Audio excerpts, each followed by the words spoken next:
They are the ones who have been shrunk 2,000 times. Scientists establish the process of downsizing, in which people are shrunken to 5 inches to prevent overpopulation and excessive waste. In that world, $1 is worth $1,000,000, which makes them live in wealth and splendor. Paul and Audrey, a married couple with financial problems, decide to undergo downsizing. When the downsizing process takes place, they will be shaved from head to toe. After that, people's gold teeth must be removed, otherwise their heads would explode during downsizing. Everything is all set. The downsizing process starts when waking up. Paul can get rid of all difficulties and enjoy his wealthy life. Finally, the downsizing process is finished. The nurses come in pushing their cars, use a small shovel to lift 5-inch man.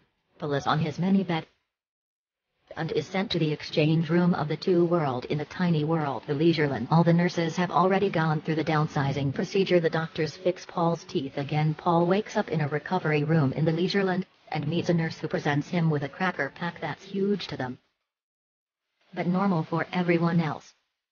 At that time, Paul suddenly thinks about his wife and wonders if she has finished downsizing process. Later, he receives a phone call from his wife. It turns out that after she shaves her hair, she starts to regret because downsizing is irreversible and that some side effects may include death. Moreover, she is not ready to leave her parents and friends, therefore, she gives up and decides to come back home. Paul is furious that she left him alone like that. He goes through this procedure just because he wants to bring a better life to her now. She leaves Paul living alone. Paul and his wife starts to have a terrible quarrel, but she suddenly hangs up. A guardian takes Paul to the Leisureland. The Leisureland is covered in a huge transparent cover. The outer membrane blocks most of the ultraviolet light and mosquitoes. Birds are not allowed to get in here. Life in this Leisureland is very peaceful, but he is now depressed over being alone. Paul's house is a mansion, and it's like a splendid palace.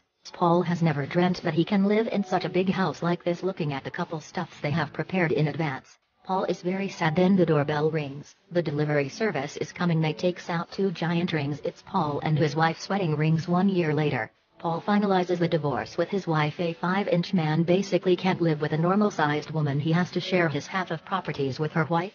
So he has to get out of that mansion and moves to a small apartment. He now works as a telemarketer for Land's End. Today, Paul has a first date with a woman, so he brings a giant rose. The woman who dates with him is a single mom, Kristen. After his date, Paul suggests that he and Kristen get together to meet her son. Kristen is hesitant, so Paul just abruptly leaves her and joins a neighbor's party. Paul finds himself enjoying the party's atmosphere. He meets a young woman who slips him a drug through a kiss. The next day, Paul wakes up in Dusan's house. Dusan tells him that business opportunities are everywhere. It's like a normal cigar in the normal world can be made into 2,000 cigars in Leisureland. Dusan suggests that champagne can make huge profit too. Paul suddenly realizes that it's very easy to make profit in this tiny world. At that time, a limping cleaner Ngaklan arrives and catches his attention. He worked as an occupational therapist before. He approaches her and offers to fix her prosthetic leg. Paul suggests that Ngaklan should take some medicine to ease pain, but Lan asks him to join her to help take care of an ailing woman.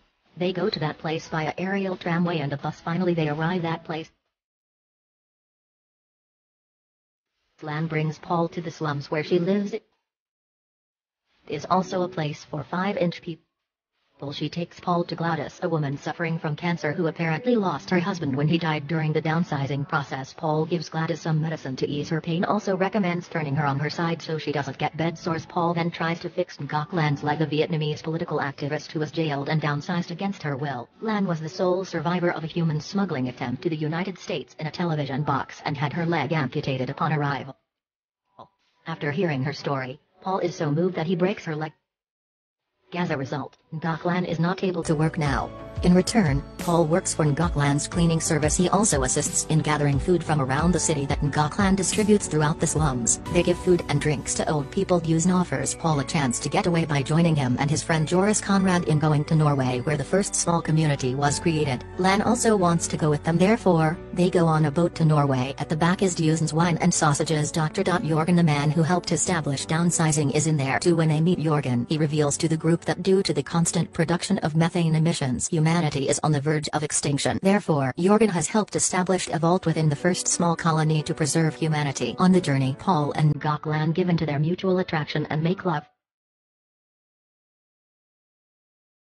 The next day, they come the place where the scientist established a vault. To avoid the end of the world, Jorgen asks people in here to dig a kilometer-long underground vault. And this vault is very firm. There is a cave at the end of the vault, which allows them to raise animals and plant trees. They can live underground for 8,000 years until the Earth's surface is stable. Tomorrow everybody is going to migrate. Paul is excited to enter the vault and asks Ngaklan to join him. She rejects his offer, saying that he does not need to enter the vault and can do good in their community by returning. Lan also thinks that even if human died out, that would be hundreds of years later. Tomorrow morning, everybody is say goodbye to this world, and is ready to go into the vault. Paul decides to enter the vault. At this time, he finds that the road ahead turns out to be uphill. The man beside him says that it's to prevent flooding. Paul looks at the crowd moving away. He is suddenly a little confused. Can he really change his life after leaving this world? At the last minute, he decides to go out. He leaves as the door is closing and choosing to return with Ngaklan. He says sorry to her and promises to help other people the rest of his life. At the end of the movie, Paul and Ngaklan return to the slum. They start to take care of those lonely old people. The title of this movie is Downsizing, a 2017 American science fiction drama film that tells the story of Paul and Audrey, a couple who decide to undertake a newly invented procedure to shrink their body. Audrey refuses the procedure at the last minute, and Paul has to reassess his life choices after befriending an impoverished activist. The main actor also finds his true love in this new world. Like, share and subscribe if you like this movie.